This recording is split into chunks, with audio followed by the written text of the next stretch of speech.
সম্মানিত দর্শক, শেখ হাসিনার দেশে ফিরে আসা নিয়ে আবার হঠাৎ করে নতুন আলোচনা শুরু হয়ে গেছে।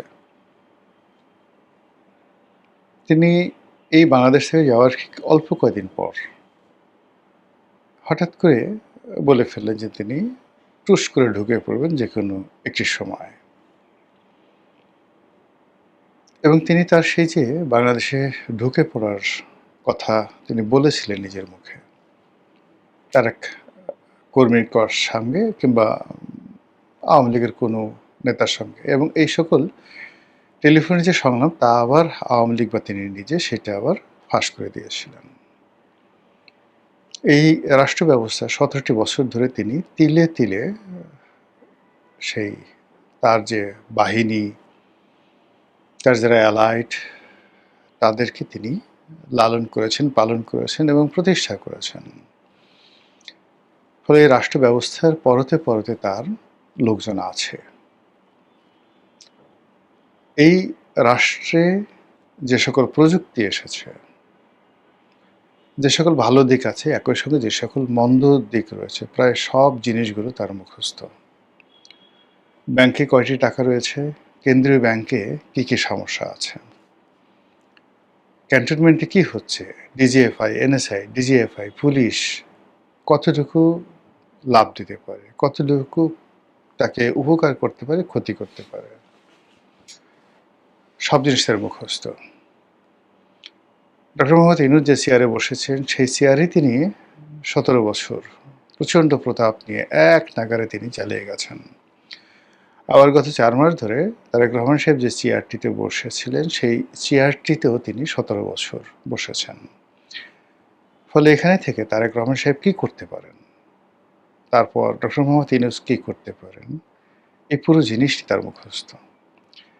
ফলে তিনি ইচ্ছে মতো নাড়ছেন, ইচ্ছামতো খেলছেন, ইচ্ছামতো প্রতিপক্ষকে রীতিমতো দৌড়ের উপর রেখেছেন। তার ফলে যখন ইউনূস জামানাতে তিনি বারবার আসতে চাইতেন, টুস করে ঢুকে পড়ার চেষ্টা করতেন এবং বলতেন যে আমি আছি, তোমাদের খুব কাছাকাছি, তখন লোকজন ভয় পেয়ে যেত। কোথায় আছেন? কাছাকাছি বলতে কি দিল্লিতে আছেন? কাছাকাছি বলতে কি আগরতলাতে আছেন, শিলিগুড়িতে আছেন, নাকি কোথায় আছেন? নাকি অরুণাচলে আছেন, মেঘালয়ে আছেন, আসামে আছেন? মানুষ ভয় পেত।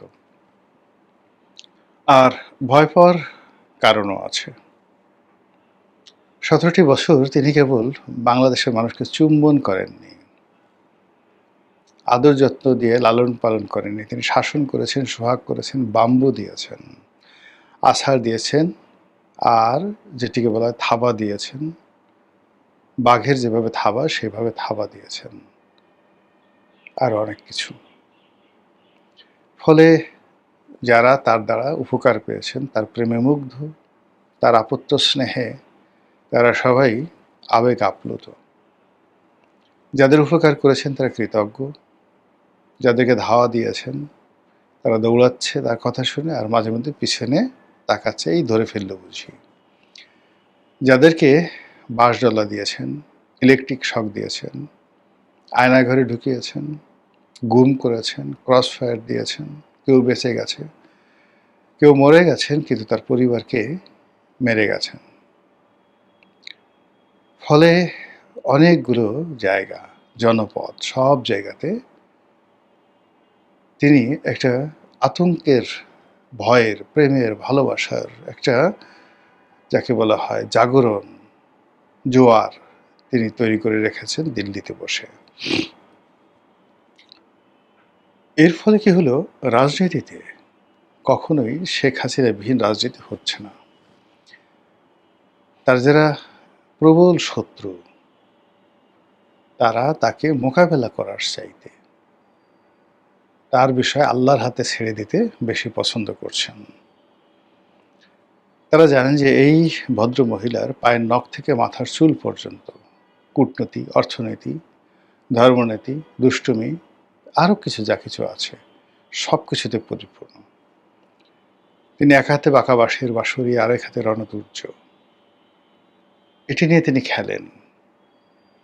কাজেই তাকে জীবিত রেখে, তাকে অস্তিত্ববান রেখে, তার হাতে যে এই মুহূর্তে অস্ত্র আছে, অর্থ আছে, ছাত্রলীগ আছে, যুবলীগ আছে, মোদি আছে, আরও কত কিছু গদি আছে। তো সেক্ষেত্রে কেবলই মাত্র বাংলার সিংহাসনে বসে বা কেবলই মাত্র কোনো একটি রাজনৈতিক দলের অফিসে বসে তার সঙ্গে লড়াই করা, এটা রীতিমতো শিশুসুলভ, বালখিল্য। আপনি ধরুন জামাতের আমির বা সভাপতি ডাক্তার শফিক, বিএনপির সভাপতি জনাব তারেক রহমান, তারপর আমজনতার সভাপতি তারেক, গণ অধিকারের সভাপতি নুরুল হক নুরু, তারপর জোনায়েদ সাখী, ববি হাজ্জাজ, এই তো বাংলাদেশের রাজনৈতিক দল এনসিপির নাহিদ ইসলাম। আপনি সবাইকে যার যার অফিসে বসিয়ে দিন। প্রত্যেকটা মানুষ যার যার অফিসে, পল্টন অফিসে, মগবাজার অফিসে সবাই বসে আছে। রাজনীতিতে ধরেন এখন ক্ষমতায় আছে তৃতীয় কোনো পক্ষ, চতুর্থ কোনো পক্ষ। আর শেখ হাসিনা সুধাসদন খুলে দিন, ৩২ নম্বর থাকুক, বঙ্গবন্ধু এভিনিউ থাকুক। একটু গভীরভাবে চিন্তা করেন তো যে রাজনীতির পরিবেশটা কি হতে পারে, কি হতে পারে। আপনার কাছে মনে হয় যে আওয়ামী লীগের ধরেন এখানে ওয়াকারুজ্জামান সাহেব ক্ষমতায় আছে, ইউনূস সাহেব ক্ষমতায় আছে, আর এই যে যেভাবে বললাম সবাই যার যার অফিসে আছে, আর শেখ হাসিনাও তার অফিসে আছে, কিচ্ছু করা লাগবে না। কি হতে পারে আপনি নিজে নিজে চিন্তা করেন। অথবা ধরেন তারেক রহমান সাহেব ক্ষমতায় আছে, এখন রাজপথে আছে, যেভাবে নাহিদ সার্জিসরা সংসদে নেই বা নাহিদ সার্জিসের রাজপথে আছে, কিন্তু ধরেন তারেক এখন রাজপথে আছে। তো এরকম শেখ হাসিনাও রাজপথে আছে। আপনার কি মনে হয় পল্টন অফিসের সামনে ভিড় বেশি হবে, না কি মগবাজারে ভিড় বেশি হবে, নাকি বঙ্গবন্ধু এভিনিউতে ভিড় বেশি হবে? বিকল্প চিন্তা করেন। এখন তারেক রহমান সাহেবের পরিবর্তে অলনে ছাড়েন শেখ হাসিনা ক্ষমতায় বসেছেন, কি হবে একটু চিন্তা করেন তো। আপনি যেভাবে চিন্তা করেন না কেন, প্রতিটি চিন্তাই আপনাকে কম্পন সৃষ্টি করবে। এই জন্য শেখ হাসিনা ভয় দেখানোর জন্য হোক, প্রয়োজনীয় হোক, অপ্রয়োজনীয় হোক, যখনই তিনি আসার কথা বলছেন সঙ্গে সঙ্গে সারা বাংলাদেশ কেঁপে উঠছে। আমরা আলোচনা করছি তিনি আসবেন কি আসবেন না। এখন আপনাদেরকে বলি যে তিনি যদি বাংলাদেশে আসেন, তাহলে তার আসার ৩টি ক্ষেত্র রয়েছে। একটি হলো একেবারে সম্মানজনক, সহজ সরল পদ্ধতি হলো তার সকল মেশিনারিজ দিয়ে বাংলাদেশের পুরো রাজনীতির অঙ্গন তার জন্য অপরিহার্য করে তোলা, আর প্রতিপক্ষের জন্য জঘন্য, অসহ্য, অস্বাভাবিক, বিস্ময়কর এবং যাকে বলা হয় জনগণ বিক্ষুব্ধ হয়ে উঠবে এক্সিস্টিং রাজনীতিবিদদের ব্যাপারে। আচ্ছা বলেন তো এই কাজটি করার শক্তি সামর্থ্য তার আছে কি না? এই গেল এক।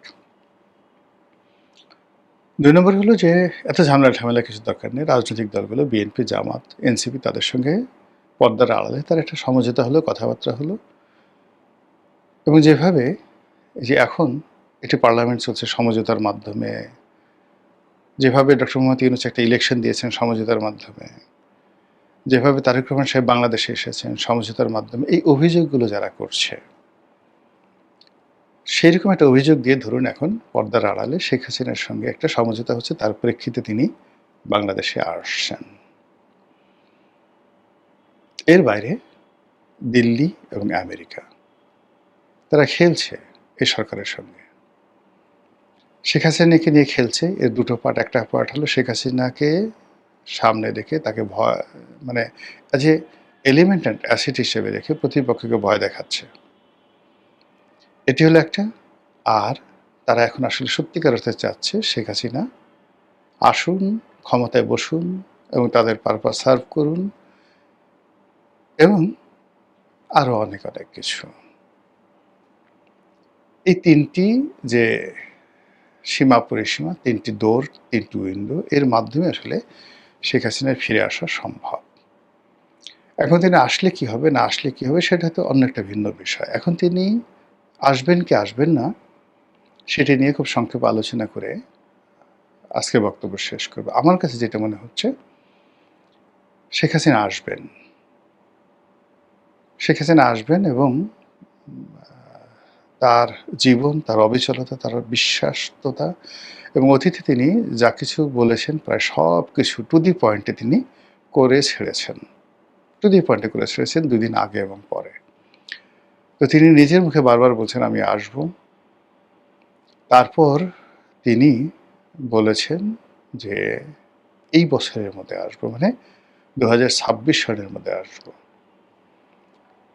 এবং তার একান্ত আলাপ আলোচনায় তিনি সবাইকে যে কথাটা বিশ্বাস করাতে চান বা আশ্বস্ত করতে চান সেটা হলো যে পরিবেশ বা পরিস্থিতি তৈরি হয়েছিল তাতে তার মরে যাওয়ার কথা, গণপিটুনিতে মরে যাওয়ার কথা। যেভাবে তার প্রতিপক্ষরা ফাঁদ পেতেছিল তাতে গণভবন বা এই ঢাকার রাজপথে তাকে পিষে মারার প্ল্যান ছিল এবং এটা বাংলাদেশে অসম্ভব নয়। জিয়াউর রহমান সাহেবের মতো জনপ্রিয় মানুষ, বঙ্গবন্ধুর মতো এতটা প্রভাবশালী মানুষ এবং জনপ্রিয় মানুষ, তিনি যে সময়তে তাকে মারা হয় তখনও তিনি জনপ্রিয়। তো সেই মানুষ যদি বাংলার জমিনে এইভাবে নির্মমভাবে খুন হন তাহলে শেখ হাসিনাকে মারা তো কোনো বিষয় ছিল না। এখানে তিনি অলৌকিকত্ব খুঁজে পান। তার ধারণা যে তিনি বেঁচে আছেন, আল্লাহ তাকে বিশেষ উদ্দেশ্যে বাঁচিয়ে রেখেছেন এবং তাকে শিক্ষা দেওয়ার জন্য। তিনি ওখানে বসে রিয়ালিটি বুঝতে পারেননি। এজন্য তাকে মূলত একটা সেফ এক্সিট দেওয়া হয়েছে। আর থার্ড হলো বাংলাদেশের মানুষ, তাদেরকে বোঝানোর দরকার ছিল যে আসলে শেখ হাসিনা কী? তার অবর্তমানে দেশটা কিভাবে চলে এবং কিভাবে চলছে। এই যে তার যে একটা আত্মবিশ্বাস, এই আত্মবিশ্বাসটা তিনি নিজে ধারণ করেন, সবাইকে বলেন এবং তার সঙ্গে সঙ্গে যে সকল মানুষ দিল্লিতে আছেন, আমেরিকাতে আছেন, পুরো আওয়ামী লীগের গোষ্ঠীটা ঠিক এই কথাটাই মনে প্রাণে বিশ্বাস করে। এই যে আমি যেগুলো বললাম। এবং আপনি যদি কলকাতাতে আওয়ামী লীগ নেতাদের দেখেন, মনে হবে তারা প্রবাসী সরকার। অন এক্সাইলে না, এখানে আসছে, মানে ভারত ভ্রমণে তারা গেছে এবং বাংলাদেশে এসে এখন যারা দায়িত্ব পালন করছে তারা ভারপ্রাপ্ত। তারা এসে মানে ক্ষমতা গ্রহণ করবেন। এরকম একটা ভাবসাব। তারা এখনো নিজেদেরকে সাবেক মন্ত্রী, সাবেক এমপি, সাবেক প্রধানমন্ত্রী বলার পরিবর্তে এক্সিস্টিং এমপি, মন্ত্রী, প্রধানমন্ত্রী বলতে অনেকটা স্বাচ্ছন্দ্য বোধ করেন। কথা চেঞ্জ করে ফেলছে। তো সেই অবস্থাতে অলনে ছাড়েন এই জুন মাসে যখন তিনি বলছেন যে আমি এই বছরই ফিরবো, মানে আপনার হাতে সময় আছে আর মাত্র ৬ মাস। ৬ মাস না, June, July, August, September, October, November, December. তাহলে হাইয়েস্ট ৬ মাসের মধ্যে আপনাকে ফিরতে হবে। এটা ছেলে খেলা বিষয় নয়। কোনো অবস্থাতে ছেলে খেলা বিষয় নয়। এর কারণ হলো তিনি আবার ২০২৬ সনে এসে যদি আবার বলেন যে আমি আসতেছি ২৬ সনের পরে, মানে ফেল করার পর যদি ২৭ সনে বলেন জানুয়ারিতে, তার সেই কাজ মানে হবে না। ফলে তাকে যদি আসতে হয় তাহলে এই বছরের মধ্যে আসতে হবে। আদারওয়াইজ জনগণ তাকে বিশ্বাস করবে না। সেই রাখাল বালকের গল্পের মতোই ঘটনা ঘটবে। দেখি আমরা চুনোপুঁটি সাধারণ মানুষ, আমাদের আসলে কান আছে। এই কান দিয়ে আমরা শুনি, লোকজন বলে, আমরা তাই শুনি। তো কাজেই দেখি কি হয়।